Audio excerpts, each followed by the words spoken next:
का डेफिनेशन लिखिएगा आप लोग, लिखिएगा डैश दे करके कि it is energy released, it is energy released, it is energy released, it is energy released when 1 mole of ionic compound, when 1 mole of ionic compound,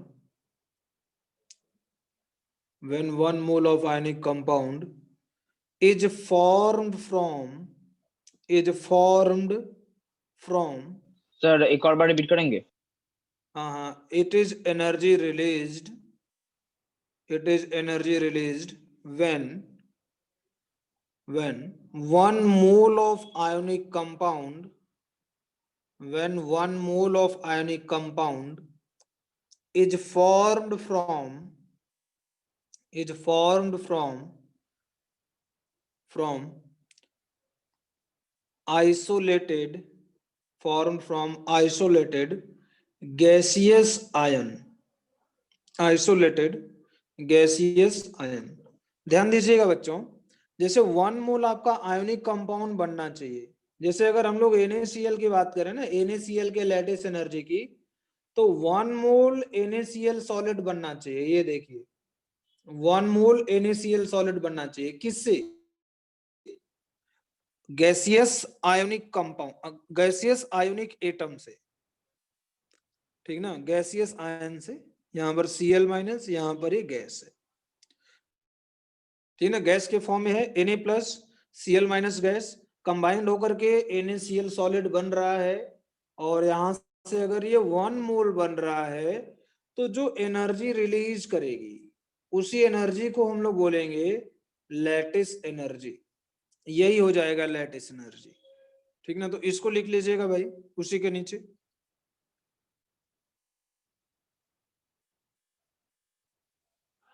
ठीक ना। अच्छा बच्चों, इसका एक डेफिनेशन और होता है। दूसरा डेफिनेशन क्या है मैं आपको बता रहा हूं, दूसरा डेफिनेशन लिखिएगा। दूसरा डेफिनेशन लिख लीजिएगा, इट इज, और करके लिखिएगा, मतलब दूसरा डेफिनेशन, और मतलब it is amount of energy, it is amount of energy, it is amount of energy required to completely, it is amount of energy required to completely separate, completely separate 1 mole of ionic compound, 1 mole of ionic compound, 1 mole of ionic compound into its, into its, into its gaseous constituent ion, into its gaseous constituent ion, ठीक ना। Gaseous constituent ion के form में इसको dissociate करना पड़ेगा। जैसे हमारे पास में NaCl लिखा गया है, NaCl सॉलिड है, अब इसको क्या करोगे, एनर्जी दोगे, ठीक ना। मान लीजिए आपने यहां पर इसको एनर्जी दिया, ठीक ना, और इस एनर्जी की वजह से ये डिसोसिएट हो जा रहा है into its gaseous ion, gaseous constituent ion, ऐसे, ठीक ना। ध्यान दीजिएगा 1 मोल रहना चाहिए, तो जो ये एनर्जी होगी ना, इसी एनर्जी को हम लोग बोलेंगे लैटिस एनर्जी, ठीक ना। तो लैटिस एनर्जी का मतलब कि 1 मोल आयोनिक कंपाउंड को आपको गैसियस कंस्टिट्यूएंट आयन में ब्रेक करना होगा, या फिर 1 mole of ionic compound form करना होगा from its gaseous constituent ion, ठीक ना। तो दोनों ही डेफिनेशन सही है, दोनों में वैल्यू सेम आएगी। आप लोग लिख लीजिएगा, नीचे वाला लिख लीजिएगा भाई अभी,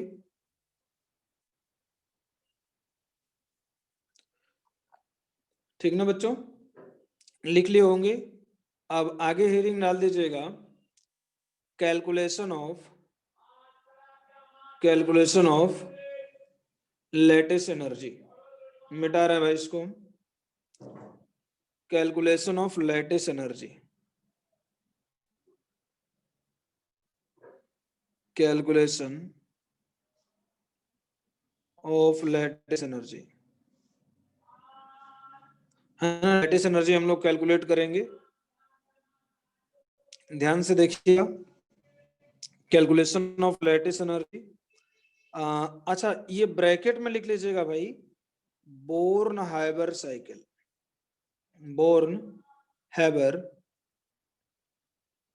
साइकिल, इसी के हेल्प से हम लोग कैलकुलेट करेंगे। क्या है मैं आपको समझा रहा हूं।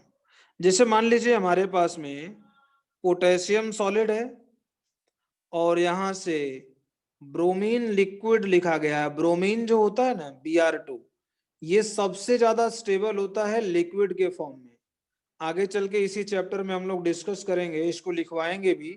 ब्रोमीन लिक्विड, आयोडीन जो होता है वो सॉलिड के फॉर्म में एग्जिस्ट करता है। अब देखिए, जब ये दोनों आपस में कंबाइन किए तो दे विल फॉर्म के बी आर सॉलिड, है ना, ऐसे। अब ध्यान से देखिएगा बच्चों, अब एक थर्मोडायनेमिक्स चैप्टर है आप लोगों का 11th में ही, मैं उसमें आपको ये बताऊंगा कि अगर केबीआर को 1 मोल फॉर्म करते हो, ठीक ना, 1 मोल अगर केबीआर फॉर्म हो रहा है तो इसको हम लोग बोलते हैं enthalpy of formation. This is known as enthalpy of formation. और भी इसका डेफिनेशन थोड़ा सा कॉम्प्लिकेटेड है। डेफिनेशन में ये बोला जाता है कि 1 मोल ऑफ आयोनिक कंपाउंड या फिर कोई भी कंपाउंड 1 मोल फॉर्म होना चाहिए from its most stable common occurring substance. तो वो सारी चीजें छोड़िए, आप ऐसा समझिए कि जैसे मान लीजिए एक पोटेशियम सॉलिड है, ब्रोमीन लिक्विड है, अगर यहां से 1 मोल केबीआर अगर बन रहा है, 1 मोल अगर केबीआर बन रहा है, तो इसको हम लोग बोलेंगे इंथैल्पी ऑफ फॉर्मेशन, जो एनर्जी का एक्सचेंज होगा, ठीक ना। तो यहाँ पर ये हो गया हमारा। अब देखिए, मैं ऐसा बता रहा हूं कि ठीक है, वहां पर तो वैसे गया। अच्छा, ये प्रोसेस जैसे 1 मोल केबीआर बनेगा कैसे कैसे, मैं उसको डिस्कस कर रहा हूं। देखिए, पोटेशियम जो होता है ना, ये एल्कली मेटल होता है, और एल्कली मेटल जो होते हैं वो सब्लिमेट करते हैं, डायरेक्ट वो गैस के फॉर्म में कन्वर्ट होते हैं, लिक्विड नहीं बनता है इसका। तो यहां पर अगर हम लोग इसको इंथैल्पी ऑफ सब्लिमेशन दे रहे हैं, है ना, जैसे मान लीजिए यहां पर हम लोग इंथैल्पी ऑफ सब्लिमेशन देंगे तो यहां से क्या बन जाएगा, पोटेशियम गैस, है ना, यहां से पोटेशियम गैस। अब यहां से अगर हम लोग एनर्जी देंगे आयोनाइजेशन एनर्जी, तो ये क्या कर देगा, अपना इलेक्ट्रॉन लूज कर देगा। तो यहां से बन गया आपका, ये चीज है, इलेक्ट्रॉन इसने अपना लूज कर दिया। अच्छा, यहाँ पर ब्रोमीन लिक्विड है, ध्यान से देखिएगा बच्चों, ब्रोमीन लिक्विड है, लेकिन ये कितना है, हाफ मोल है, हाफ मोल है भाई। तो अगर ये हाफ मोल है तो हम लोग ऐसा करेंगे ना कि 1/2 इंथैल्पी ऑफ वेपोराइजेशन दे देंगे, ठीक ना, इंथैल्पी ऑफ वेपोराइजेशन। तो इंथैल्पी ऑफ वेपोराइजेशन देंगे तो यहां से क्या बन जाएगा, 1/2 Br2 गैस बन जाएगा। लिक्विड था, अब ये गैस बन गया। अब इसके बाद में हम लोग क्या करेंगे ना कि इसको 1/2 बॉन्ड एनर्जी देंगे। 1/2, देखिए 1 मोल आपको पूरा बॉन्ड एनर्जी देने की जरूरत नहीं है, या फिर आप ऐसे लिख दीजिएगा, enthalpy delta H bond dissociation energy, 1/2 bond dissociation energy. तो यहां से क्या बन जाएगा, ब्रोमीन गैस के फॉर्म में। अब इसको हम लोग दे देते हैं इलेक्ट्रॉन गेन इंथैल्पी, है ना, इलेक्ट्रॉन गेन एंथैल्पी दिया तो यहां से क्या बन गया, ये Br-, ये गैस के फॉर्म में, ठीक ना। अब देखिए,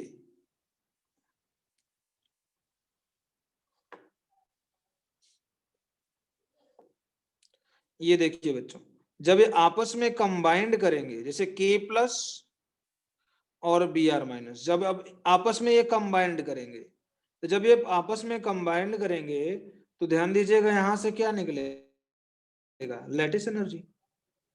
भाई इसी को तो लैटिस एनर्जी बोल रहे थे। तो ये चीज है, पूरा यहां से प्रोसेस हो गया, आपको समझ में आया होगा। बताइए बच्चों, ये समझ में आया या सर नहीं वो आया? बीडीई क्या था? Bond dissociation energy. बोलिए बच्चों, समझ में आया या नहीं आया? ये हाँ 1/2, हाँ 1/2 वाले टर्म में किसी को प्रॉब्लम नहीं है ना? एन सर वो ब्रोमीन हाफ मोल से 1 मोल कैसे हुआ? Br2 है ना, आप सोचो कि अगर ये 1/2 मोल है, ठीक ना, तो 1/2 मोल है, Br2 1/2 मोल है, तो इसको डिसोसिएट करोगे तो 1 मोल ब्रोमीन एटम बनेगा ना।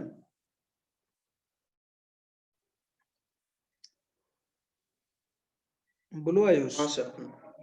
हाँ सर। 1/2 मोल है, तो ये 1/2 मोल से अगर आधा आधा में डिसोसिएट कर देंगे ना, तो 1 मोल बन जाएगा ब्रोमीन एटम। ठीक ना बच्चों, इसको पहले बनाइए आप लोग जल्दी से।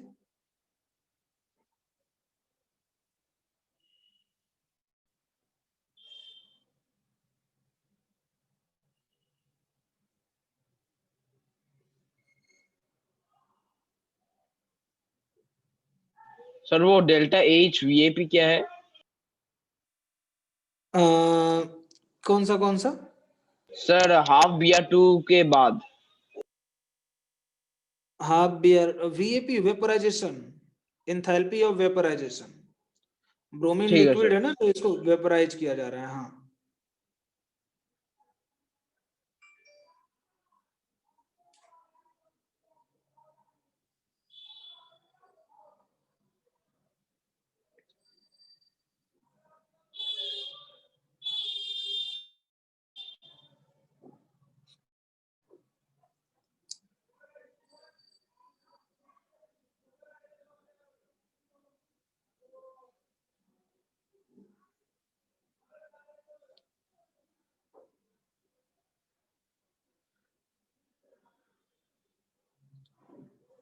कर लिए कॉपी बच्चों?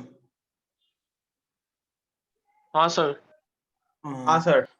इतना इतना सारी चीजें हम लोगों ने लिखा क्यों है, मैं इस चीज को बता रहा हूँ। देखिए ध्यान से, केमिस्ट्री में एक्चुअली बच्चों ये बात बताई जाती है कि कोई भी केमिकल रिएक्शन, चाहे वो एक स्टेप में हो चाहे बहुत सारे स्टेप में हो, दोनों ही केस में एनर्जी सेम टू सेम लगती है। जैसे यहां पर क्या हुआ, ये दोनों आपस में कंबाइंड होकर के डायरेक्ट ये बना दिए हैं। और दूसरा प्रोसेस क्या हो रहा है भाई, कि यहां से ये चलते चलते चलते चलते ये ऐसे करके यहां पर ऐसे हो रहा है ये प्रोसेस। तो दो स्टेप हो गए, मतलब कहने का कि एक प्रोसेस ये है ऊपर वाला, और दूसरा प्रोसेस आपका ये है। समझ गए? तो दो तरीके से रिएक्शन कंप्लीट हो रही है। एक में है कि एक ही स्टेप लग रहा है, दूसरे में बहुत सारे स्टेप लग रहे हैं। तो अगर हम लोग लिखें तो मैं लिख सकता हूं, बताया गया भाई कि दोनों में एनर्जी सेम लगेगी, तो हम लोग लिखेंगे delta H F, it will be equal to, second step में जितना भी प्रोसेस है, मतलब जितना भी एनर्जी यूज हो रही है उसको ऐड करना पड़ेगा। पहला, enthalpy of sublimation plus ionization energy plus 1/2 enthalpy of vaporization, ठीक ना, और इसके बाद में 1/2 बॉन्ड डिसोसिएशन एनर्जी, उसके बाद में गेन एंथैल्पी, और यहां से आ जाएगा लैटिस एनर्जी। ठीक ना, ये चीज है लैटिस एनर्जी। समझ गए ना? तो ये चीज है। तो यहीं से यही लैटिस एनर्जी निकालने के लिए हम लोग इतना सारा सब कुछ किए हैं। इसको लिख लीजिए, और एक चीज मैं आप लोगों को दे रहा हूं कैलकुलेट करने के लिए।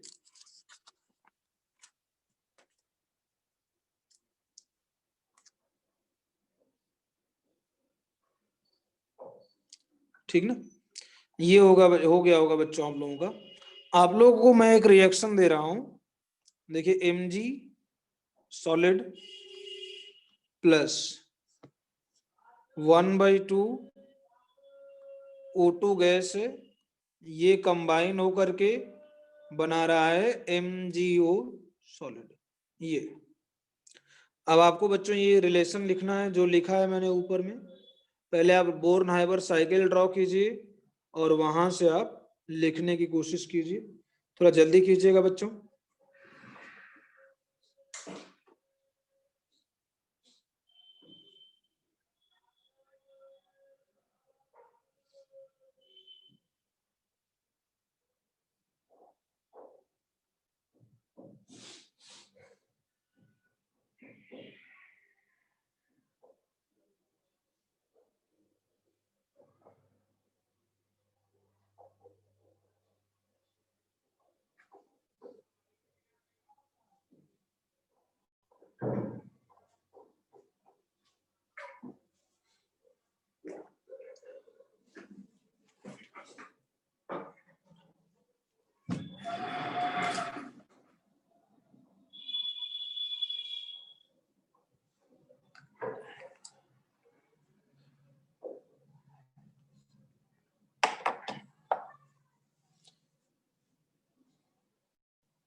से हो गया। क्या लिखे हो बच्चों आप लोग रिलेशन? देखिए ये आएगा, मैं लिख रहा हूं delta HF is equal to sublimation energy plus first ionization energy plus second ionization energy plus bond dissociation energy divided by 2 plus electron affinity 1 plus electron affinity 2 plus वही लैटिस एनर्जी। हाँ sir. बोलिए बच्चे ये लिखे हो ना आप लोग? सार्थक यही लिखे हो? हाँ सर। ये है बच्चों। अब आगे हेडिंग डाल दीजिएगा factor affecting lattice energy, factor affecting lattice energy. Lattice energy को इफेक्ट करने वाले फैक्टर को मैं डिस्कस करता हूं, ठीक ना। मिटा रहे हैं भाई इसको हम। फैक्टर अफेक्टिंग लैटिस एनर्जी, जैसे बच्चों इलेक्ट्रोस्टैटिक फोर्स ऑफ अट्रैक्शन होता है ना, उसी तरीके से लैटिस एनर्जी भी होती है, ठीक ना। तो यहाँ पर जो लैटिस एनर्जी होती है it is directly proportional to QA/QB, यानी दो चार्ज हैं QA/QB divided by RAB, charge का multiplication divided by distance between two A and B। तो पहला हम लोग बोलते हैं भाई कि lattice energy directly proportional to QA into QB, पहला फॉर्मूला है। अच्छा दूसरा मतलब पहला रिलेशन है lattice energy directly proportional to QA/QB। अब जैसे मान लीजिए हमको यहाँ पर क्वेश्चन दिया गया है, समझिएगा NaCl दिया गया है, MgCl2 दिया गया है, AlCl3 दिया गया है, इनको हम लोगों को कंपेयर करना है। देखिए 1 मल्टीप्लाइड बाई 1, देखो दोनों का चार्ज मल्टीप्लाई करके देखना है। यहाँ पर 2 मल्टीप्लाइड बाई 1, 3 मल्टीप्लाइड बाई 1, ठीक ना। तो मैक्सिमम चार्ज कहां पर है? तीसरे वाले में, तो ऐसे हो जाएगा। This will be the order, जैसे हमारा दूसरा एग्जांपल हो सकता है LIF एंड MGO और ALN। अब भाई ठीक है, यहां पर भी देखिए 1 multiplied by 1, 2 multiplied by 2, 3 multiplied by 3, ये ऐसे, समझ गए? तो यहाँ पर ऐसे करके हम लोग चेक करते हैं, लिख लीजिएगा आप लोग, ठीक ना। 3 मल्टीप्लाइड बाई 3, इस तरीके से हम लोग करते हैं। और आप लोग इसका ऑर्डर बताओगे। एक क्वेश्चन में दे रहा हूं Na2O MgO Al2O3, ठीक ना। इसका बताएंगे आप लोग ऑर्डर, जल्दी से लिख लीजिए भाई। ऊपर वाला लिखने के बाद में इसको ट्राई कीजिए।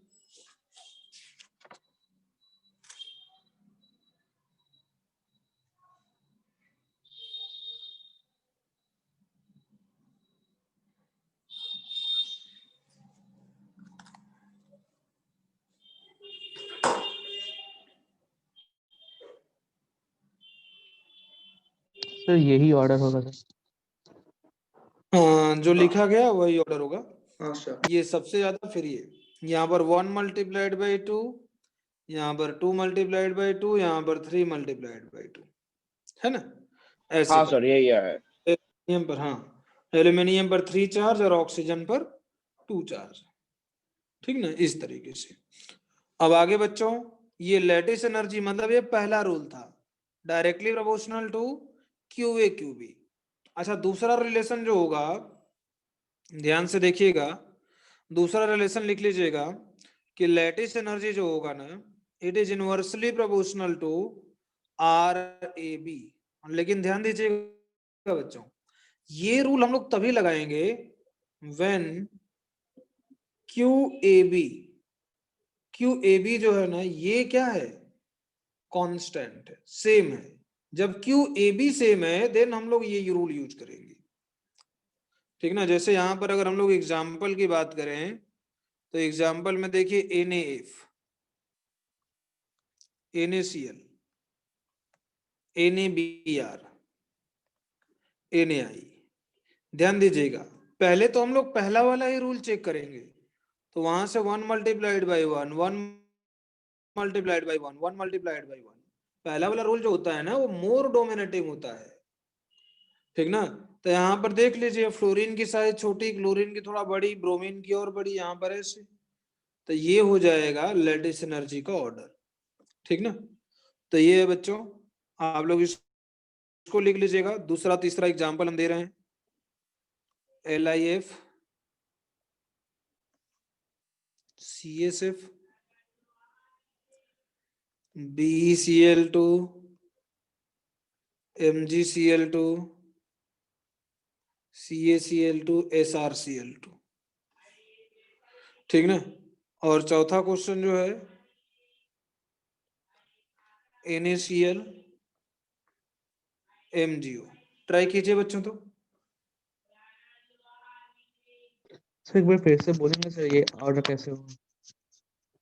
पहले आपको क्या करना है ना कि चार्ज मल्टीप्लाई करके देखना है, और उसके बाद में दूसरा नंबर पर है साइज। तो साइज देखिए, यहाँ पर सोडियम सब में कॉमन है, ठीक ना। तो RAB का मतलब A और B के बीच में डिस्टेंस, जैसे सोडियम हो गया और फ्लोरीन के बीच में, सोडियम हो गया आयोडीन के बीच में, तो आयोडीन की साइज बड़ी है ना। तो आयोडीन की साइज बड़ी होने की वजह से RAB जो आएगा यहाँ पर ज्यादा आ जाएगा NaI के केस में, और NaI के केस में RAB ज्यादा होगा, मतलब लैटिस एनर्जी क्या हो जाएगी, कम हो जाएगी, ठीक है सर। ठीक है। हाँ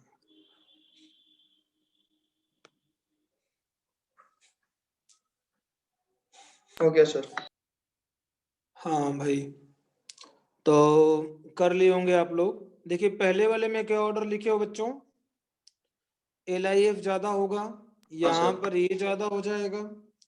फोर्थ वाले में क्या किया हो भाई, MgO ज्यादा होगा।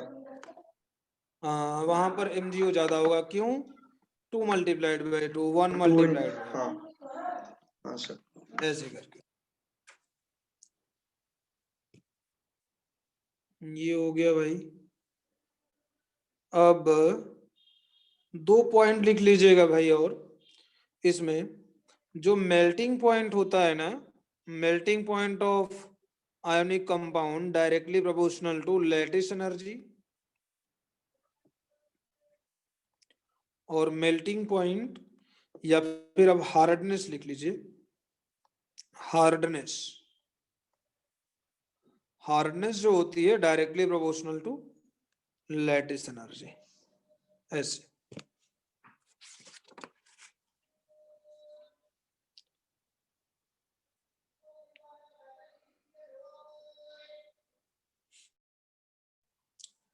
आगे आगे हेडिंग डाल दीजिएगा बच्चों, कैरेक्टरिस्टिक्स ऑफ आयोनिक कंपाउंड।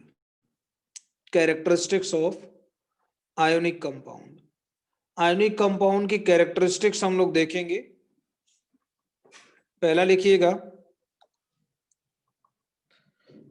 पहला लिख लीजिएगा आयोनिक कंपाउंड की कैरेक्टरिस्टिक्स में पहला लिख लीजिएगा क्रिस्टलाइन इन नेचर। पहला लिखिएगा crystalline in nature.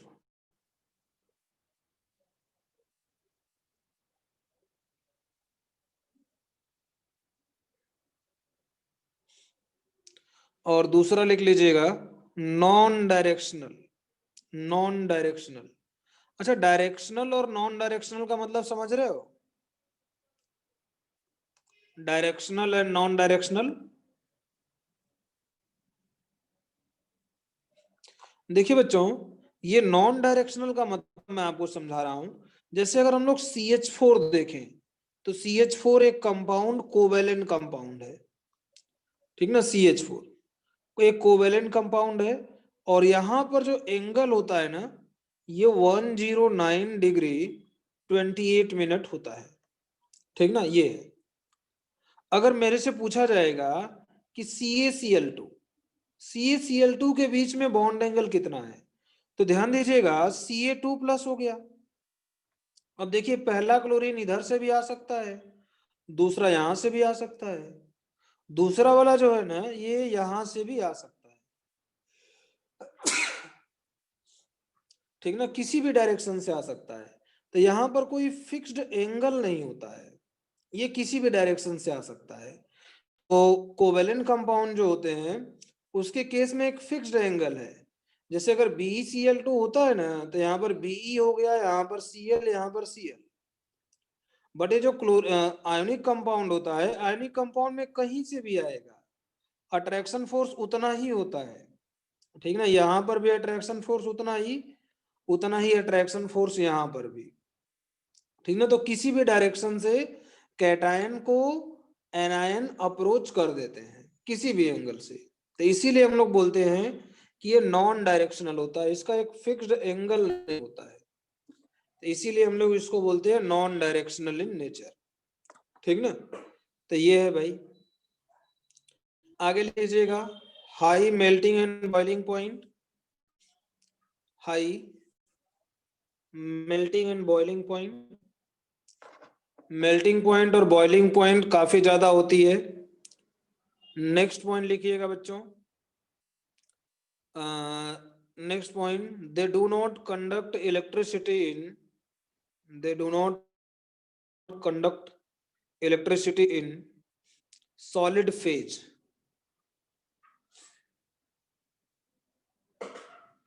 They do not conduct electricity in solid phase. Solid phase में ये इलेक्ट्रिसिटी कंडक्ट नहीं करते हैं। अच्छा क्यों नहीं करते हैं भाई? NaCl सॉलिड में इलेक्ट्रिसिटी क्यों फ्लो नहीं करती है? अगर हम लोग वही मॉल्टेन ले लेते हैं तो इलेक्ट्रिसिटी फ्लो करती है, तो क्यों भाई सॉलिड फेज में फ्लो नहीं करती है बताइए? सर आयंस मतलब पैक्ट होते हैं तो फ्री नहीं करते हैं। हाँ, ठीक है। ब्रैकेट ब्रैकेट में लिख लीजिएगा बच्चों, because ions are not free to move, because ions are not free to move, ठीक ना। दूसरा नेक्स्ट पॉइंट लिखिएगा। सर ये एक और बार रिपीट कर देंगे? हाँ, they do not conduct electricity in solid phase, they do not conduct electricity in solid phase, ठीक ना। ब्रैकेट में लिख लीजिएगा because ions are not free to move, because ions are not free to move, ठीक ना। Ions जो होते हैं वो फ्री नहीं होते हैं मूव करने के लिए, ठीक ना। नेक्स्ट पॉइंट लिखिएगा बच्चों, next point, they conduct electricity, यानी ionic compound, they conduct electricity in fused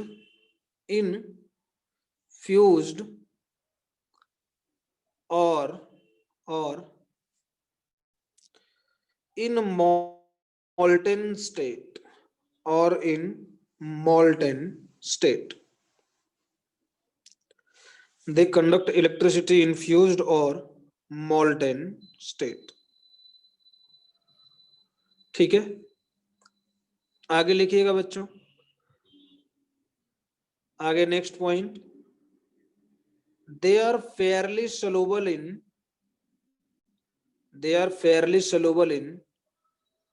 polar solvent,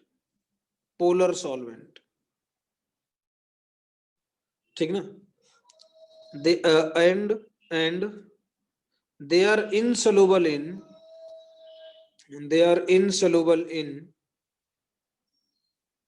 non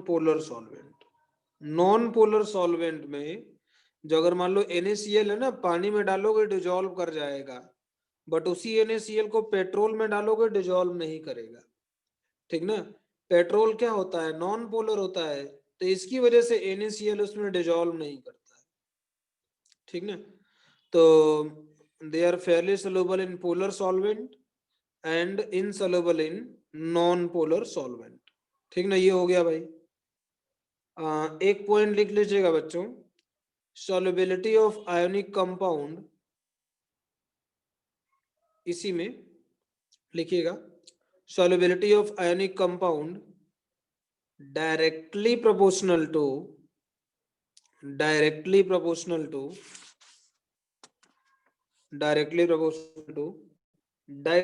constant of solvent, dielectric constant of solvent, dielectric constant of solvent पर डिपेंड करता है। डाइलेक्ट्रिक कांस्टेंट आप लोगों को लिखवाया हूं कुछ मैंने डाइलेक्ट्रिक कांस्टेंट के बारे में बच्चों। अच्छा ठीक है, अभी हाइड्रेशन एनर्जी आएगा ना अगला ही पेज में, 1-2 पेज के बाद में आएगा, तो वहां पर हम आपको बताएंगे डाइलेक्ट्रिक कांस्टेंट की वैल्यू कितनी होती है। वाटर का डाइलेक्ट्रिक कांस्टेंट मैक्सिमम होता है, 80 होता है, ठीक ना। पोलैरिटी से रिलेटेड होता है ये, ठीक ना। जैसे वाटर का होती है पोलैरिटी काफी ज्यादा, तो इसीलिए उसका डाइलेक्ट्रिक कांस्टेंट भी होता है ज्यादा, ठीक ना। ये है भाई। अच्छा ये लिख लिया आप लोगों ने, अब आगे लिख लीजिएगा। अच्छा एक बात है बच्चों कि जो आयोनिक कंपाउंड है ना, उसमें कोई मतलब कि हो ज्योमेट्रिकल या फिर ऑप्टिकल आइसोमेरिज्म नहीं होता है, क्योंकि ये नॉन डायरेक्शनल होते हैं, इनका ज्योमेट्री कुछ फिक्स्ड होता नहीं है, ठीक ना। तो ये स्पेस आइसोमेरिज्म शो नहीं करते हैं। स्पेस आइसोमेरिज्म का मतलब ज्योमेट्रिकल एंड ऑप्टिकल, लिख लीजिएगा भाई। दे डू नॉट शो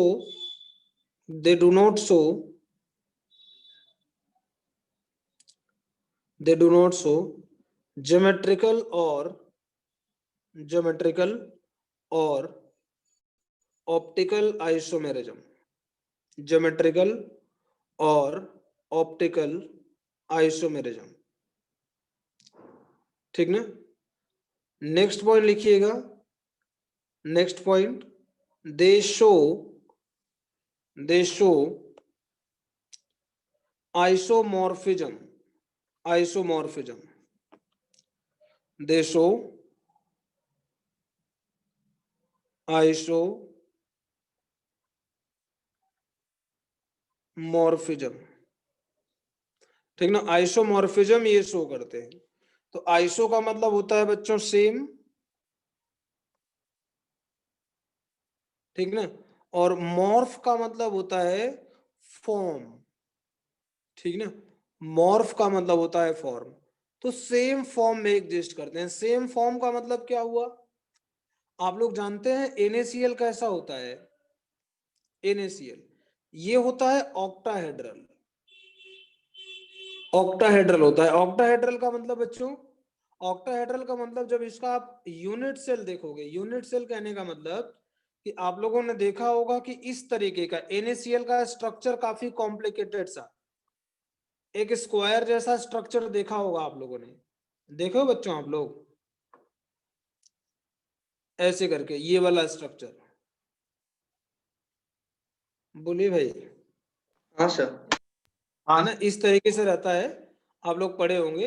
तो इसका जो ये स्ट्रक्चर होता है ना, एक्चुअली यहाँ पर ऑक्टाहेड्रल फॉर्म होता है। 12th क्लास में आप लोगों को सॉलिड स्टेट में हम पढ़ाएंगे इस चीज को, कि इसमें जो होता है ना ऑक्टाहेड्रल बनता है। अभी मैं बनाऊंगा तो नहीं समझ पाओगे, ठीक ना। यहाँ पर ऑक्टाहेड्रल का फॉर्मेशन होता है। तो NaCl जो होता है ये ऑक्टाहेड्रल फॉर्म किया, और उसी तरीके से अगर हम बोलेंगे CaCl, CaCl, तो ये जो होता है ना क्यूबिकल फॉर्म करता है, क्यूबिकल स्ट्रक्चर, है ना। तो ये हो गया आपका क्यूबिकल। उसी तरीके से जेडनेस जो होता है ना ये टेट्राहेड्रल फॉर्म करता है, ठीक ना। अगर हम बात करें कि कॉपर या फिर Ag की, तो ये कॉपर और Ag जो होते हैं ना ये क्यूबिकल होते हैं, समझ रहे हो ना, ये क्यूबिकल स्ट्रक्चर बनाते हैं। तो कहने का मतलब मेरा बच्चों ये है कि ये देखो, देखिए दोनों सेम फॉर्म में है ना, दोनों ही क्यूबिकल बना रहे हैं। तो इसी को हम लोग बोलते हैं आइसोमॉर्फिज्म। आइसोमॉर्फिज्म का मतलब कि सेम फॉर्म में एग्जिस्ट करते हैं। इनका जो क्रिस्टल लैटिस है उसका फॉर्म जो होना चाहिए वो सेम होना चाहिए, या तो क्यूबिकल हो, या तो ऑक्टाहेड्रल हो, या तो बहुत सारे रोम्बिक होता है, बहुत सारी चीजें होती है, ठीक ना। तो आप लोग आइसोमॉर्फिज्म का मतलब लिख लीजिएगा डैश दे करके, कि कंपाउंड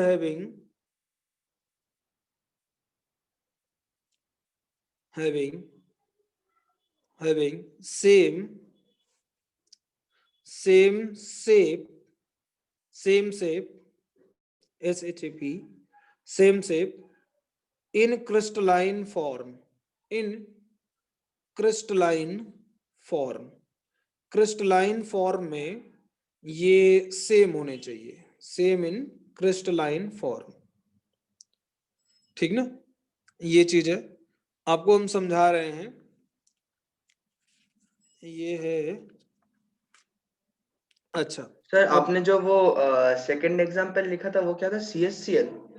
हाँ हाँ अभी अभी इसको मत लिखिए, ठीक है, लिख लीजिए इसमें एग्जाम्पल। तो सर ZnS का क्या बोले आप स्ट्रक्चर? टेट्राहेड्रल